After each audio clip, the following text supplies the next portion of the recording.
వైకాపా పార్టీకి ప్రతిపక్ష పార్టీ హోదా ఇస్తేనే, తనకు ప్రతిపక్ష నాయకుని హోదా ఇస్తేనే, ఎక్కువసేపు మాట్లాడడానికి తనకు మైకు ఇస్తేనే అసెంబ్లీకి హాజరవుతా, లేకుంటే అసెంబ్లీకి హాజరు కాను అని జగన్మోహన్ రెడ్డి చెప్పడం చాలా హాస్యాస్పదం.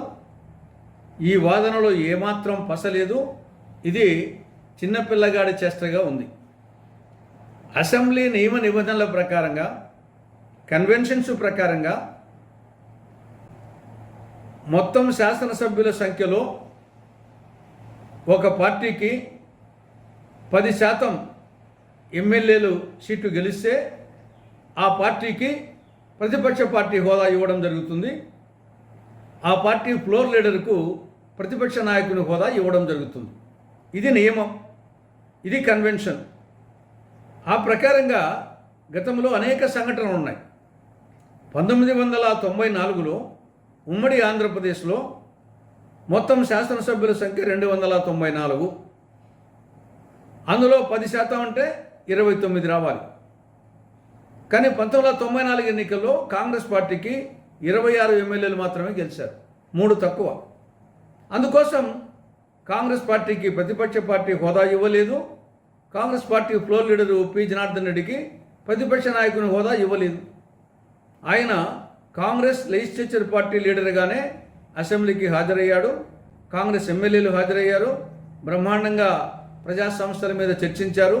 కాంగ్రెస్ పార్టీని అధికారంలోకి తేగలిగారు. అదేవిధంగా లోక్సభలో 2014లో మొత్తం లోక్సభ సభ్యుల సంఖ్య 543. అందులో 10% అంటే 54 రావాలి. కానీ కాంగ్రెస్ పార్టీకి 2014లో 44 వచ్చాయి, 10 తక్కువ. అందుకోసం ప్రతిపక్ష పార్టీ హోదా కానీ ప్రతిపక్ష పార్టీ నాయకుని హోదా కానీ ఇవ్వలేదు. అదేవిధంగా 2019లో 52 వచ్చాయి, 54 రావాలి, 52 వచ్చాయి కాంగ్రెస్ పార్టీకి, 2 తక్కువ. అయినప్పటికీ కాంగ్రెస్ పార్టీకి ప్రతిపక్ష పార్టీ హోదా ఇవ్వలేదు. కాంగ్రెస్ పార్టీ ఫ్లోర్ లీడర్ అయినటువంటి అధీర్ రంజన్ చౌదరికి ప్రతిపక్ష నాయకుని హోదా ఇవ్వలేదు. అయినప్పటికీ అటు 2014లో కానీ 2019లో కానీ కాంగ్రెస్ పార్టీ నాయకులందరూ ఎంపీలు, రాహుల్ గాంధీ గారు కానీ, మల్లికార్జున ఖర్గే గారు కానీ, అధీర్ రంజన్ చౌదరి గారు కానీ, మిగతా వాళ్ళందరూ కూడా లోక్సభకు హాజరయ్యారు, ప్రజా సమస్యల మీద చర్చించారు. అదే పద్ధతి.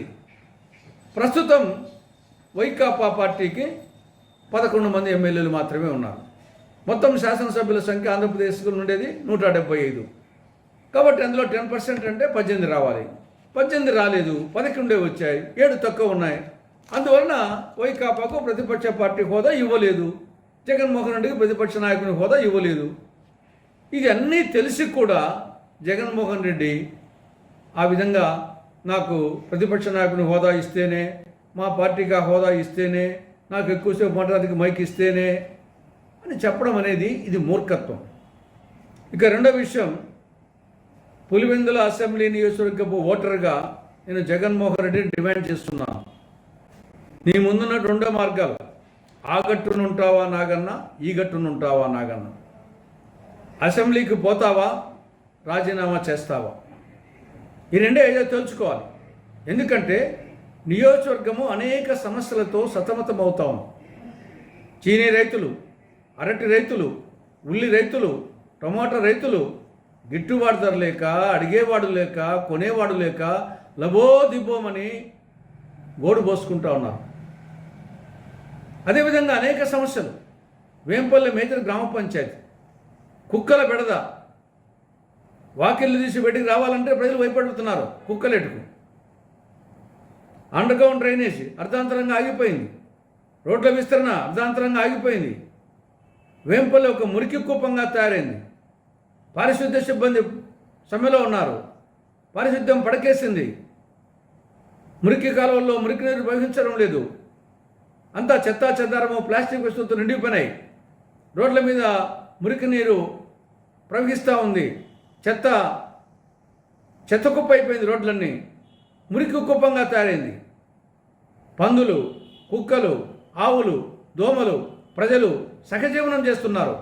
మరి ఇటువంటి పరిస్థితుల్లో పులివెందుల శాసనసభ్యునిగా అసెంబ్లీలో ఈ సమస్యల గురించి చర్చించి ఈ సమస్యల పరిష్కారం కోసం ప్రభుత్వం మీద ఒత్తిడి తేవాల్సిన పులివెందుల ఎమ్మెల్యే జగన్మోహన్ రెడ్డి అసెంబ్లీకి పోకుండా ఎగొట్టడం అనేది ఇది నియోజకవర్గానికి అన్యాయం చేయడమే. కాబట్టి పులివెందుల నియోజకవర్గపు ఓటర్గా నేను డిమాండ్ చేస్తున్నాను, అసెంబ్లీకైనా పోయి ఈ సమస్యల మీద మాట్లాడాలి. లేకుంటే రాజీనామా చేస్తే మళ్ళీ వేరే వాళ్ళైనా ఎమ్మెల్యేగా పోయి అసెంబ్లీకి పోతారు, సమస్య మీద మాట్లాడతారు. కాబట్టి ఆ రెండింటిలో ఏదో ఒకటి తేల్చుకోవాలని జగన్మోహన్ రెడ్డిని నేను డిమాండ్ చేస్తున్నా.